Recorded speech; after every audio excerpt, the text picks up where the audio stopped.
মাগো তুমি কাঁদুছ কেন একলা বাড়িতে?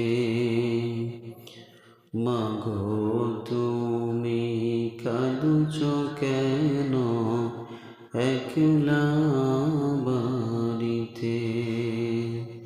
তোমার আমার দেখা হবে জান্নাতের সিঁড়িতে।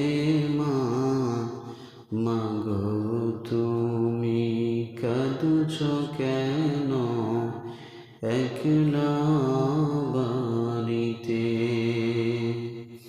তুমি তো মা শিখিয়েছিলে শহীদরা মরে না, তাই হয়েছি শহীদ। মাগো অভিমান করো না। মাগো তুমি কাঁদুছ কেন